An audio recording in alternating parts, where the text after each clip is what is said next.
Talking more about the budget and the cuts, what specifically do you see, would you cut going into this next year?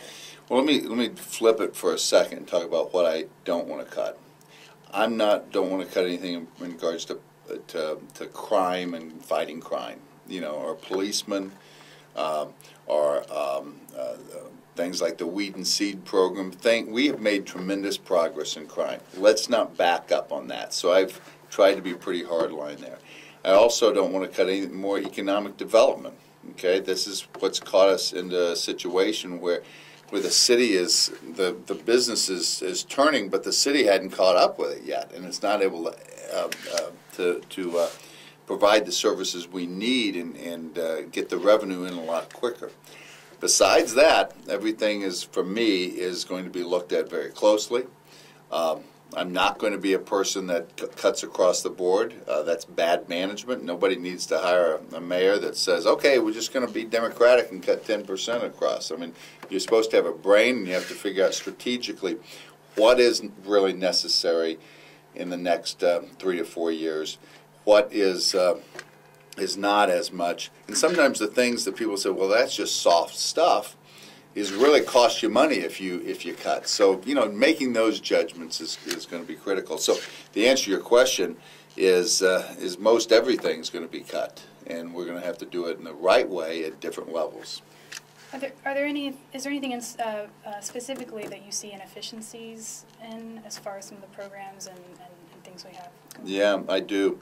I mean, I learned this at the park level. I mean, there's a great deal of opportunity to privatize things. We've tested privatization of our parks, maintenance, for instance, in far north Dallas. It's worked out very well. We have people, sometimes city employees, driving all over the city, long time, spending more time driving than mowing. And, you know, when you start to privatize those in smaller groups, that saves you money. And I think there's making sure that we're smart in purchasing, you know, being more technology friendly, you know, less paper. We've already done a lot of those things. So there's small things. I'm confident that the city manager and her assistant city managers will work through some of those small things. What they're going to need our help with is the strategic issues that we face. And so they've got to kind of show us those, what I call Sophie's choices that we're all going to make, that nobody wants to make, all right? You know, and we're going to have to say, well, look, that's going to hurt us long term if we cut that. We're going to have to help them there. I mean, you're elected mayor, you're one guy. The city manager's been down there for how many years now? Yep. I mean, and she, you know, by all accounts, appears to know what she's doing. She does. And I would assume if she knew there were inefficiencies, or she certainly would be looking for inefficiencies, she's apparently not found that many. Mm-hmm. How are you going to manage to find all this stuff? Well, I think one of the things that I've had experience in working with businesses is that you get so inside your business, you've never looked at it a different way. And I think this is true with Mary as well, and she's admitted it. I mean, I've asked her questions, and she said, no one's ever asked that question before. No one's ever asked that question in all of our time. And it's not that she's a very bright lady, but I think having fresh set of eyes is important. Now, Mayor Leppert, I'm sorry, go ahead. Oh, no, I was just going to say, the second thing to me is let's define operational success. What does success look like? And I think for her, success is making the city council happy. I mean, you know, she wants to make sure the city council's happy. We're going to have to say it's not about the city council being happy. It's about the citizens being happy. And what does success look like there? And then have someone that, like myself, who has been through the re-engineering process, and understand where efficiencies are in these things. How many middle management do you need? How many frontline people do you need?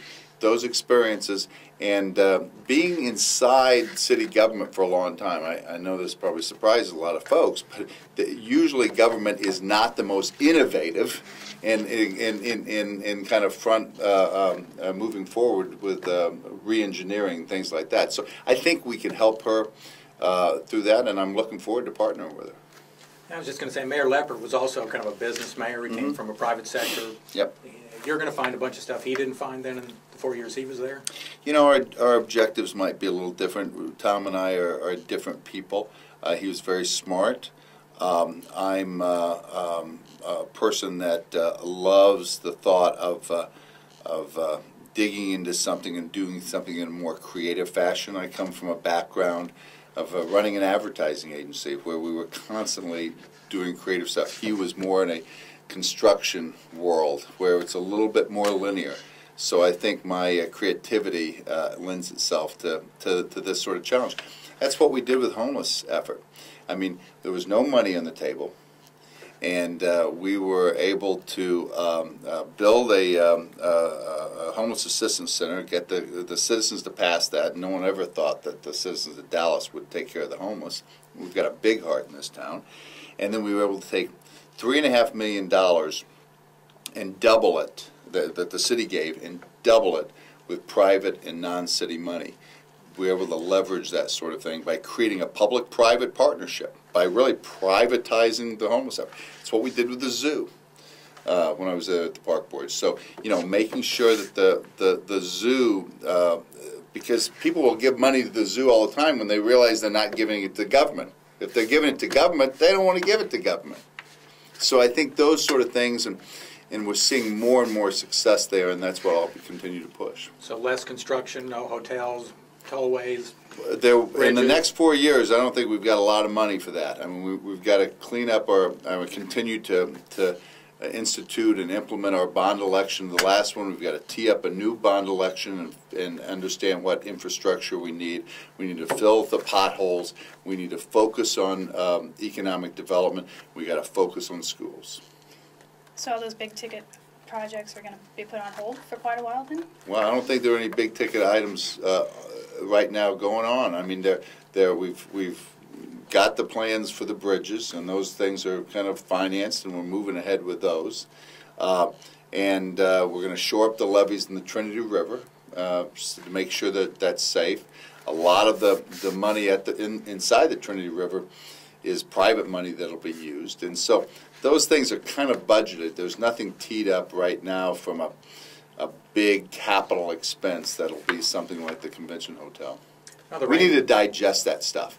I mean, the Rangers lease in Arlington's up in 8 years. I think it's 12 years or 11 years. Is it 8? I think it's 8. It's 8. You may be right. I looked at it. I thought it was. And I think to get one of those things going, you'd have to start sometime in your term if you're elected. Yeah, might, but good idea or not, I guess.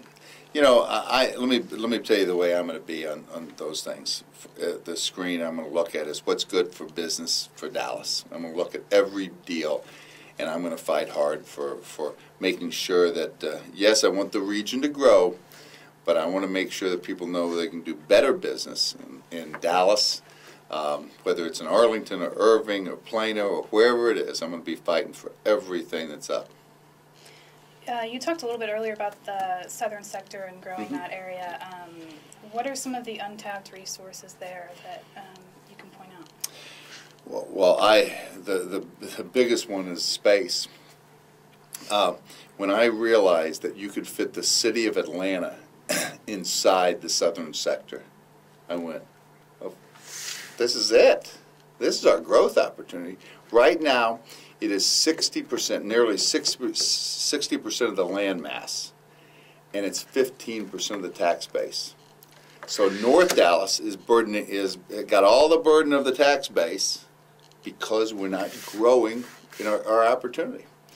We're going to be talking about 6 key beachheads in the southern sector that are already out there, that are already finding success. We're not talking about greenfield projects that need the right sort of leadership and partnership with them, and just a little focus and a little effort.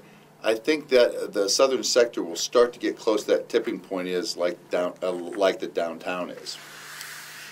You know, the inland port was a big deal for a while, and those guys run into some economic problems. But their gripe, as I recall it, when they were flush, or at least it appeared they were flush, was that South Dallas politicians were basically pulling them down with, you know, begging for jobs, asking for money. Yep. I mean, doing the stuff that is not going to work. Yeah, there's a lot of conspiracy theory there. I mean, theory or fact? Well, I wasn't the reporter in that, but there's a lot of folks talking about folks all over the place. Well, you've worked with those guys. I mean, is that a problem there or not? I haven't worked with the landowners of. I was talking to the politicians. But the politicians, I find the folks that I have worked with being straightforward with me, being very passionate about their agenda items, and those are two things that are important to me: being very frank and being very passionate. They have not seen plans that have truly come to pass. There's been a lot of talk and not much action. I mean, even the inland port, the guy you were talking about he went bankrupt. Okay, he's in bankruptcy now, and so we need to get that land out of bankruptcy. So I appreciate their skepticism from time to time. And also, it shouldn't be the plantation mentality. We shouldn't be kind of looking and say, what can we do for that? This is not about us doing something for them.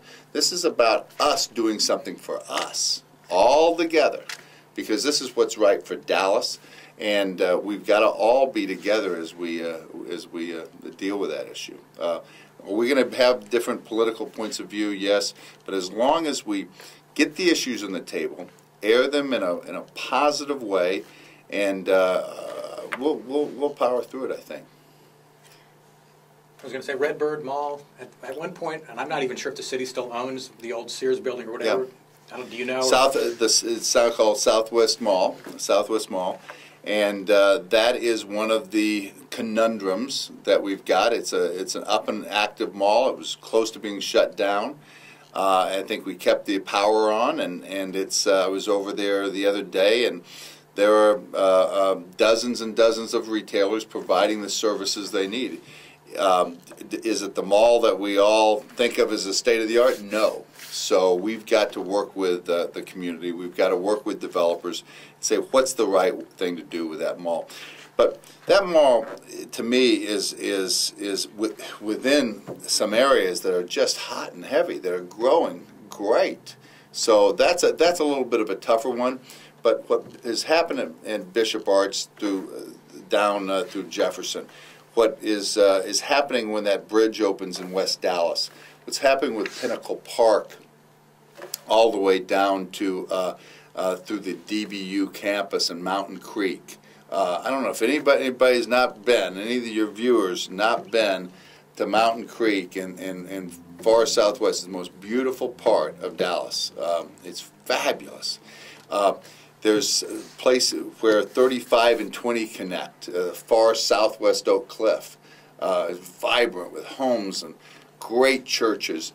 And wherever I see a Walgreens come in, I know things are starting to happen. You see those things taking place. So there's little fires happening. Our job is going to fan them and kind of spread that tax base so everybody can kind of have the growth they want. Last question for me. I think it was about a year ago we did a story on what would a neighborhood do if the city gave them $100 million in revenue bonds. So if we took the money that was going to the Convention Center Hotel and we split it up into different neighborhoods and we built a small parking garage, revenue bond generated next to Bishop Arts, or we did it over in Henderson where there was activity but no parking. Mm-hmm. It didn't go anywhere because it was a theory and the money was already being spent on the Convention Center Hotel anyway. Is that the kind of thing that the city could be doing to spark some of the fires, or is that going I think too far? so. I think we need a little bit of that. There's no question about it. To me, I want to come back to what is the strongest thing that creates strong neighborhoods, and that's schools. I mean, if we all get behind our schools and demand that they are superior, those neighborhoods are going to take place, and it's going to grow. So that's where I would like to make sure that our focus is in building our neighborhoods. We've got a great park system. We've got a fabulous park system. I think we've got a good right-of-ways and good transportation. We got a lot of potholes, but we got to get those potholes fixed. So anyway.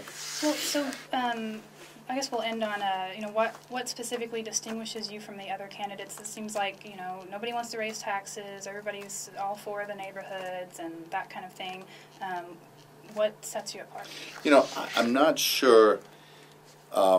There's a lot of specific policy issues that differentiate. If you listen to some of our debates, you hear, so I've heard that, I've heard that, I've heard that, I've heard that. I think there are two things we need to consider. One is what experience you bring to the job. What type of experience? This is a ninth largest city in the country. Do we have a leader that can wrestle top 10 city issues down to the ground? Is someone experienced in doing that? Is the first question. Second is, do they have the vision and the attitude that this city wants? Does it match them? I am unabashed, want to put the big back into Big D. I just believe in it. I believe that's in our DNA. That's in the makeup of the people. That's when we do things that way, we go places. The neighborhoods are improved. We bring people in. Everything happens. I'm a can-do person from I just believed it when I first came here to town. And it's ultimately going to be that. It's going to be, do you have the experience to deal with these complicated issues and lead organizations that are complex? And second, do they have the vision and the attitude to take us where we need to go? Okay, well, I think we'll leave it there. Great, thank you. Thanks for joining us.